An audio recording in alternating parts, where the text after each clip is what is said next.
The unseen realities of the Philippine healthcare system.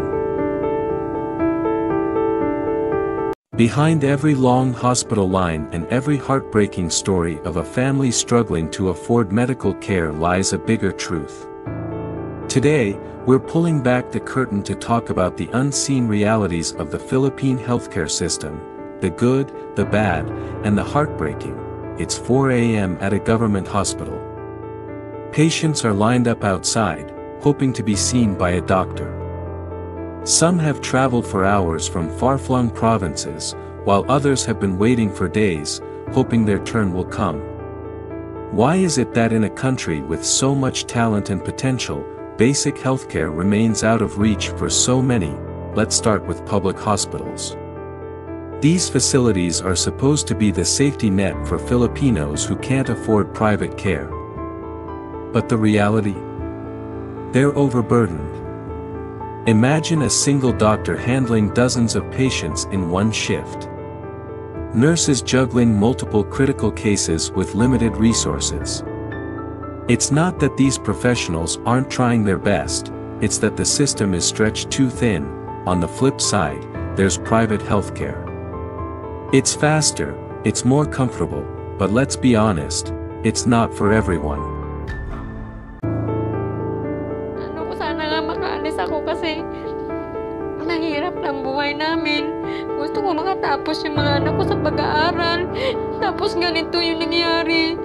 Hindi ako makalipad kasi yun nga, may problema. Taas na yung sugar ko. Kaya wala na akong magawa kasi agency mismo yung nagsabi na hindi ako makakalipad.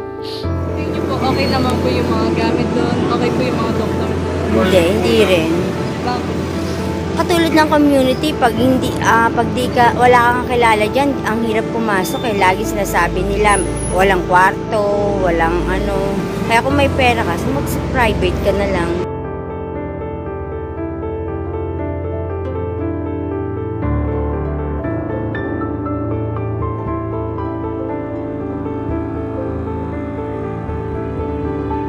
Ang ano ng gobyerno, talagang pag wala kang pera ngayon, umaandar ngayon, panahon ngayon pera.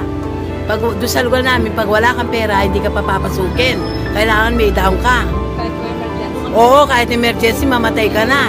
Hindi ka nindun. Kung may pera ka, agad ka sasabihin, may down po kayong ganon. Wala. Tatakbo mo na naman.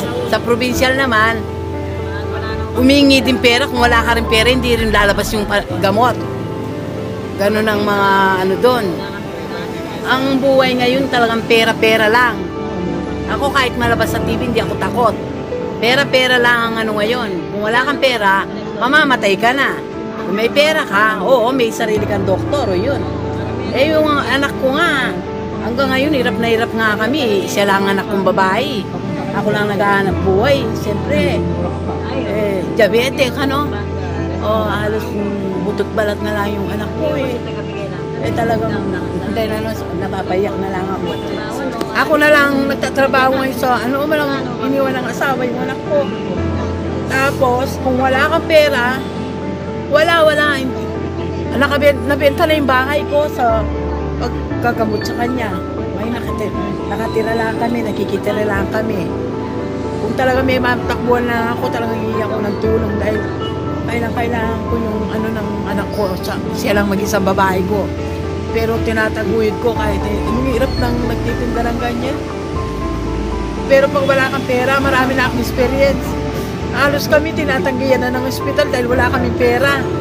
Kaya sa probinsya na lang kami nag-aano. Kasi sa probinsya naman, kung wala ka rin pera, hindi rin nilalabas yung gamot. Kailangan may pera ka rin.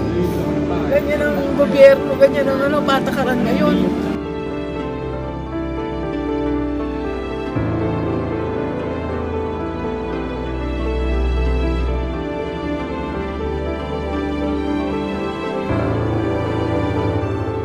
A single hospitalization can wipe out a family's savings.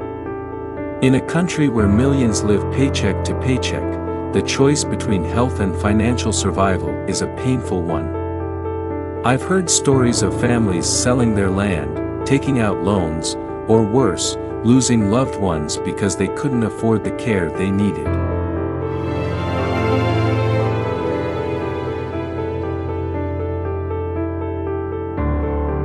gusto ko sana yung mahirap, nilang tulungan talaga yung mahirap. Dahil mamamatay lang tayo, hindi naman natin dadali ng mga pera.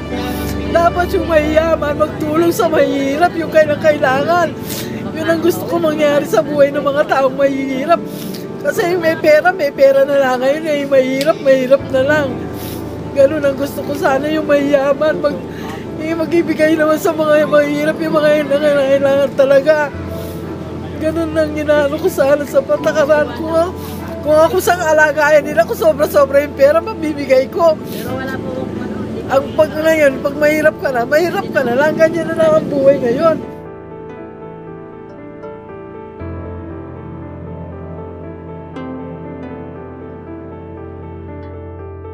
And what about the people on the front lines? Filipino healthcare workers are some of the most skilled and hardworking in the world.